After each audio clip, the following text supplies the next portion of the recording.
Bismillahirrahmanirrahim. Berikut akan disampaikan syarah hadis Arba'in An-Nawawi hadis kedua tentang pengertian Islam, iman, dan ihsan. Dari Umar radhiyallahu anhu juga ia berkata, ketika kami duduk-duduk di sisi Rasulullah sallallahu alaihi wasallam, suatu hari tiba-tiba datanglah seorang laki-laki yang mengenakan baju yang sangat putih dan berambut sangat hitam. Tidak nampak padanya bekas-bekas perjalanan jauh dan tidak ada seorang pun di antara kami yang mengenalnya.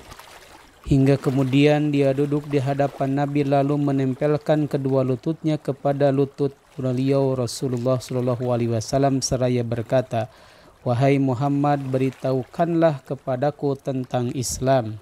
Maka Rasulullah Shallallahu Alaihi Wasallam bersabda, Islam adalah engkau bersaksi bahwa tidak ada ilah yang berhak diibadahi dengan benar selain Allah dan bahwasannya Nabi Muhammad adalah utusan Allah. Engkau mendirikan sholat, menunaikan zakat, puasa Ramadan, dan pergi haji ke Baitullah jika engkau mampu menempuh jalannya. Kemudian dia berkata, kamu benar. Kami semua heran. Dia yang bertanya, dia pula yang membenarkan. Kemudian dia bertanya lagi, beritahukanlah kepadaku tentang iman. Beliau bersabda, engkau beriman kepada Allah, malaikat-malaikatnya, kitab-kitabnya, rasul-rasulnya, dan hari akhir. Dan engkau beriman kepada takdir yang baik maupun yang buruk. Kemudian dia berkata, kamu benar. Dia berkata lagi, beritahukan kepadaku tentang ihsan. Beliau bersabda, ihsan adalah engkau beribadah kepada Allah seakan-akan engkau melihatnya. Jika engkau tidak mampu melihatnya, maka sesungguhnya dia melihatmu. Kemudian dia berkata, beritahukan aku tentang hari kiamat, kapan kejadiannya. Beliau bersabda, yang ditanya tidak lebih tahu dari yang bertanya. Dia berkata, beritahukan aku tentang tanda-tandanya. Beliau bersabda, jika seorang hamba melahirkan tuannya, dan jika engkau melihat seorang bertelanjang kaki dan dada, miskin dan pengembala domba, kemudian berlomba-lomba meninggikan bangunan, kemudian orang itu berlalu dan aku Umar berdiam diri sebentar. Selanjutnya beliau Rasulullah Shallallahu Alaihi Wasallam bertanya, tahukah engkau siapakah yang bertanya? Aku berkata, Allah dan Rasulnya lebih mengetahui. Beliau bersabda, dia adalah Jibril yang datang kepada kalian untuk mengajarkan agama kalian. Hadis riwayat Muslim. Takhrij hadis. Hadis ini diriwayatkan oleh Imam Muslim di awal-awal Kitab Al-Iman nomor 8, At-Tirmidzi dalam Kitab Al-Iman nomor 2738, Abu Daud dalam Kitab As-Sunnah bab Al-Qadar nomor 4695, dan An-Nasai dalam Kitab Al-Imam bab Na'tul Islam 8 halaman 97. Urgensi hadis ini. Berkenaan dengan hadis ini, Ibnu Daqiq Al-Id berkata, hadis ini sangat berharga karena mencakup semua fungsi perbuatan lahiriah dan batiniah, serta menjadi tempat merujuk bagi semua ilmu syariat dan menjadi sumbernya. Oleh sebab itu, hadis ini menjadi induk ilmu sunnah. Syarah Arba'in An-Nawawi. Penjelasan hadis. 1. Hadis ini menunjukkan adanya contoh berpakaian yang bagus, berperilaku yang baik, dan bersih ketika datang kepada ulama, orang terhormat atau penguasa. Karena Jibril datang dengan mengajarkan agama kepada manusia dalam keadaan seperti itu. 2. Pengertian Islam. Islam menurut bahasa maknanya tunduk dan berserah diri kepada Allah. Sedangkan menurut istilah Islam adalah melaksanakan 5 amalan pokok, yaitu bersahadat, bersaksi bahwa tidak ada ilah yang berhak diibadahi dengan benar kecuali Allah dan Nabi Muhammad utusan Allah, menegakkan sholat 5 waktu pada waktunya dengan menyempurnakan syarat dan rukunnya, serta memenuhi sunnah dan adab-adabnya, membayar zakat, puasa Ramadan, dan berhaji ke Baitullah sekali dalam hidupnya bagi siapa saja yang mampu melaksanakannya. 3. Pengertian iman. Iman secara bahasa artinya at-tasdiq, membenarkan dengan hati. Sedang secara istilah adalah keyakinan yang kuat bahwa Allah Ta'ala adalah zat yang wahid, yang satu, ahad, esa, fardu, sendiri, somad, tempat bergantung, tidak mengambil sohibah, teman wanita atau istri, juga tidak memiliki walad atau anak.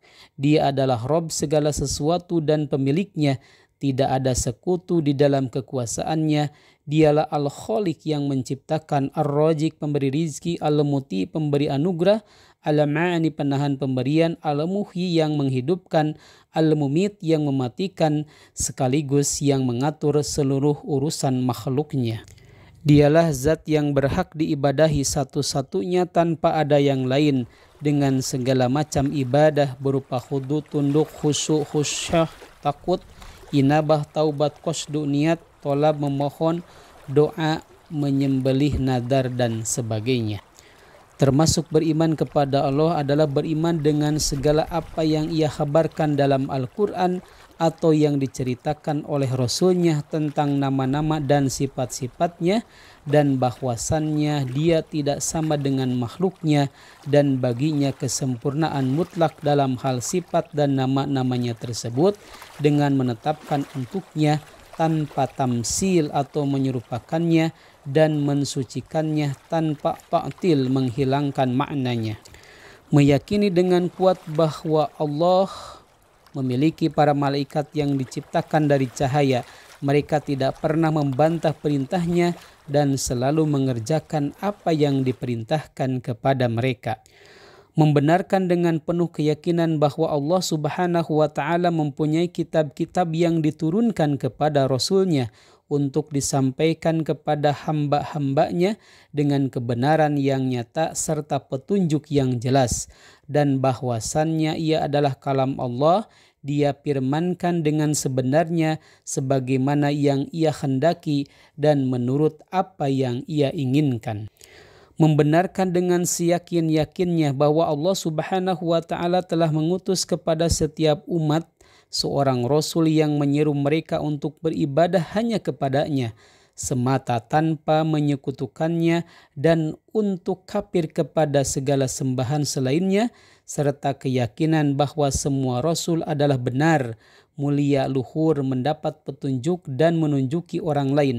Mereka telah menyampaikan apa yang karenanya mereka diutus oleh Allah tanpa menyembunyikan atau mengubahnya sedikit pun. Meyakini dengan pasti kebenaran setiap hal yang diberitakan oleh Allah Subhanahu wa Ta'ala dalam kitab sucinya, dan setiap hal yang diberitakan oleh Rasulnya, mulai dari apa yang akan terjadi sesudah mati seperti fitnah kubur, azab dan nikmat kubur, serta apa yang terjadi sesudah itu berupa kebangkitan dari kubur, mahsyar tempat berkumpul di akhirat, suhub catatan amal, hisab perhitungan, mizan timbangan, haud talaga, syurat titian, syafaat pertolongan, jannah dan nar, serta apa-apa yang dijanjikan Allah Subhanahu wa Ta'ala bagi para penghuninya. Dan membenarkan dengan sesungguhnya bahwa apa yang terjadi baik berupa kebaikan atau keburukan merupakan qada Allah Subhanahu wa Ta'ala dan takdirnya.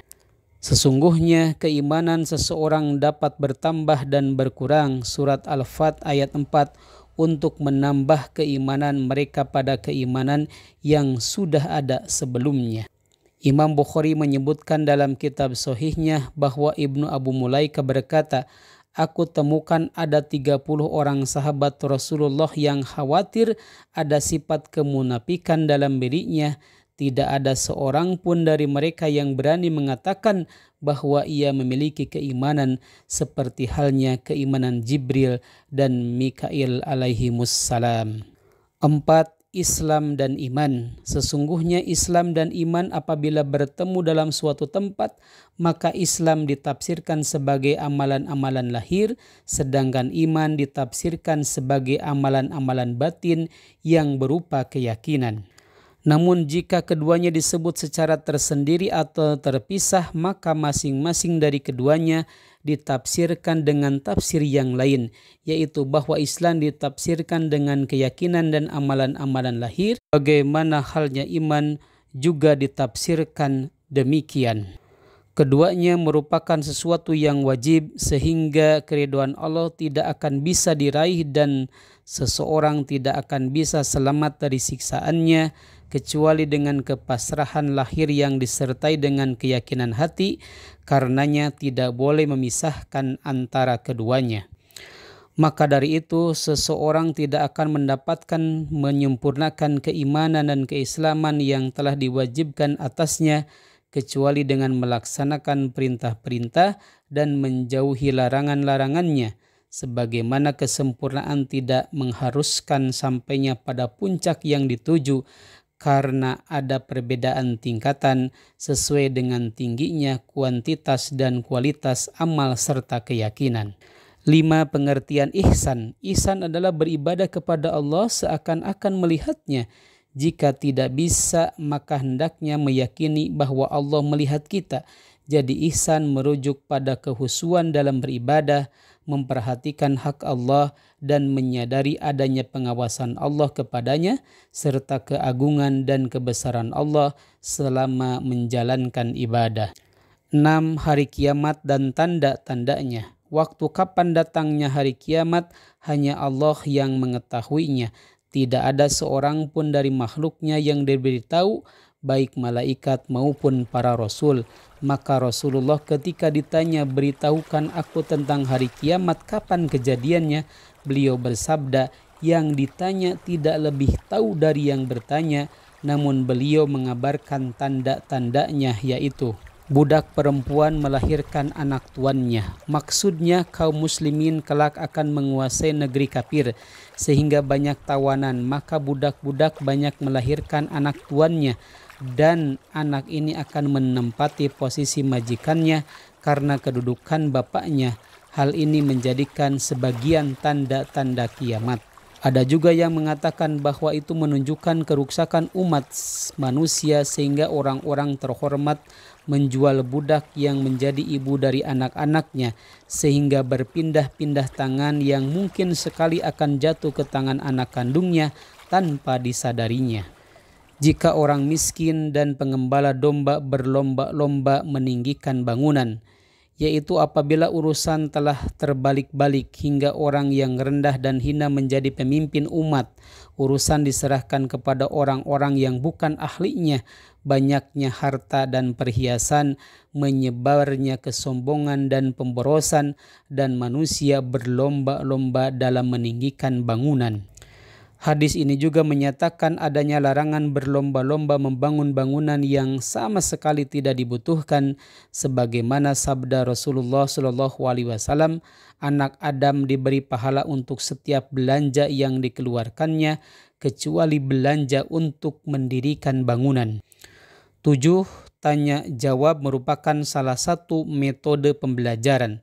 Tanya jawab merupakan salah satu metode tarbiyah baik masa lalu maupun saat ini. Rasulullah banyak menggunakan metode ini mengajar para sahabatnya karena metode ini akan menarik perhatian dan mempersiapkan otak untuk menerima jawaban atau ilmu yang benar. Wallahu a'lam. Demikianlah sarah hadis Ar-Arba'in An-Nawawi hadis kedua tentang Islam, iman dan Islam serta penjelasannya. Semoga bermanfaat.